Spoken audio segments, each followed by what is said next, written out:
የቅዱስ ሉቃስ ካቶሊክ ሆስፒታል የነርሲንግና አዋላጅ ነርሶች ኮሌጅ 23ኛ ዙር የተማሪዎች ምርቃት ተካሄደ።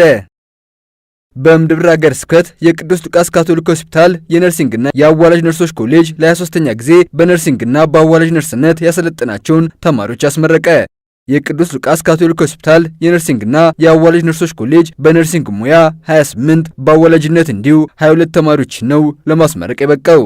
በምርቃቱ መርሃ ግብር ንግግር ያደረጉት የቅዱስ ሉቃስ ሆስፒታል ዋና ስራ አስኪያጅ እህት አና ክርስቲ ተማሪዎቹ ለዚህ በመብቃታቸው የተሰማቸውን ደስታ በመግለጽ የእንኳን አደረሳችሁ መልእክታቸውን አስተላልፈዋል። Today we gather not only to celebrate academic achievement but to honor a noble vocation, the calling of nursing and midwifery.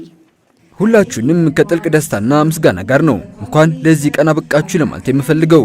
ቀኑ የትምህርት ስኬት ብቻ ሳይሆን ምስጢራዊ ጥሪንም የምናከብርበት ነው። እኛ ዛሬ በአንድነትና በኩራት የተሰበሰብነው በሙያ ብቃት ምዘና ሲኦሲ ፈተና 100% ያለፈውን የነርሲንግና አዋላጅ ክፍል ምርቃት ለመካፈል ነው። ተመራቂ ተማሪዎች የመረጣችሁት መንገድ ዕውቀትና ክህሎት ብቻ ሳይሆን ለሰው ልጅ ክብር፣ ፍቅር፣ ድፍረትና ታላቅ ቁርጠኝነት የሚጠይቅ ነው። ሁልጊዜም የህይወት አምባሳደሮች ናችሁ። ለምትነኳቸውም ብርሃንና ተስፋ በመሆን አገልግሉ። የቅዱስ ሉቃስ ካቶሊክ ሆስፒታል የነርሲንግና አዋላጅ ነርሶች ኮሌጅ በፈረንጆቹ 2000 ዓመት ከተመሰረተበት ጊዜ ጀምሮ 480 ነርሶችን፣ 288 አዋላጆችን እንዲሁም የነርስነት ሙያቸውን ያሳደጉ 202 ተማሪዎችን በአጠቃላይ 970 የጤና ባለሙያዎችን አስመርቋል። በአሁኑ ወቅትም 139 ተማሪዎችን በማስተማር ላይ ይገኛል። ተቋሙ ከኢትዮጵያ ካቶሊክ ዩኒቨርሲቲ ኩስታ ጋር በመተባበርም የነርሲንግና አዋላጅ ነርስነት ሙያዎችን በዲግሪ መርሃ ግብር ለመስጠት እየሰራ ይገኛል። በዘንድሮ የ2018 ዓ.ም ምርቃት መርሃ ግብር የተገኙት የምድብር ሀገረ ስብከት ጳጳስና የቅዱስ ሉቃስ ካቶሊክ ሆስፒታል የነርሲንግና አዋላጅ ኮሌጅ አስተዳደር ቦርድ ሊቀመንበር ብፁዕ አቡነ ሉቃስ ፍቅሬ የተመረቁት ተማሪዎች ለተልዕኮ የሚሰማሩ መሆናቸውን አመላክተዋል። ዛሬ እዚህ ሆነን እግዚአብሔርን ስናመሰግን በተለይ ወላጆች ለፍታችሁ ደክማችሁ አሳድጋችሁ ለመምህራን አስረክባችሁ ለዚህ ሆስፒታል አስረክባችሁ ለካቶሊክ ቤተክርስቲያን አስረክባችሁ እንደ የትኛውም የጤና ተቋም በሙያ ብቻ ሰልጥነው ሳይሆን በስብዕና ተገንብተው የሰው ልጅ ሕይወት ክቡርና እግዚአብሔር የፈጠረ መሆኑን አምነው እነርሱ ጋር የሚመጡ ሰዎች በተጨነቁ ጊዜ፣ ባዘኑ ጊዜ፣ በደከሙ ጊዜ ሲመጡ በክብር እንዲቀበሏቸው ነው የምናሰለጥናቸው። ሐኪም ቤት የሚመጣው ማን ነው? የታመመ ሰው ነው አይደለም? የደከመ ሰው ነው አይደለም? አንዳንዴም ተስፋ የቆረጠ ሰው ነው።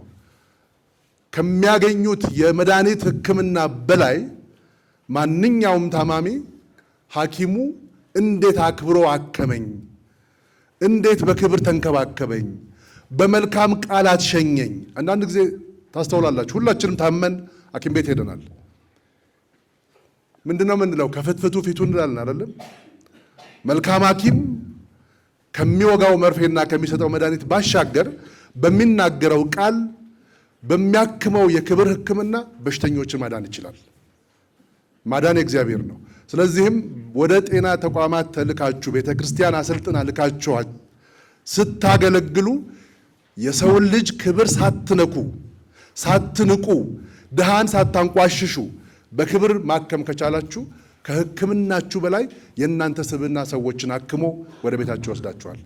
ብፁዕነታቸው በዚህ የሰው ልጅ ማዳን ተልዕኮ በመምረጣቸው ተመራቂ ተማሪዎቹን ያስተማሯቸውን መምህራን፣ የሆስፒታል ኮሌጁ አመራር አካላት፣ የመንግስት ባለስልጣናትና ሌሎች አጋር አካላትን በመመስገን ለወላጆችም የእንኳን አደረሳችሁ መልእክታቸውን አስተላልፈዋል። በምርቃቱም ከፍተኛ ውጤት ያመጡ ተማሪዎች ሽልማትና እውቅና ተሰጥቷል። የቅዱስ ሉቃስ ካቶሊክ ሆስፒታል የነርሲንግና የአዋላጅ ኮሌጅ ለ23ኛ ጊዜ በነርሲንግና በአዋላጅነት ያሰለጠናቸውን ተማሪዎችን ባስመረቅበት መርሃ ግብር የአገር ሽማግሌዎችን ጨምሮ የአካባቢው የመንግስት ባለስልጣናት፣ የተቋሙ የበላይ አመራር፣ ተቋሙን የሚደግፉ አጋር አካላት አመራርና ተወካዮች፣ መምህራን፣ ወላጆች እንዲሁም ሌሎች ጥሪ የተደረገላቸው እንግዶች በተገኙበት ተከናውኗል።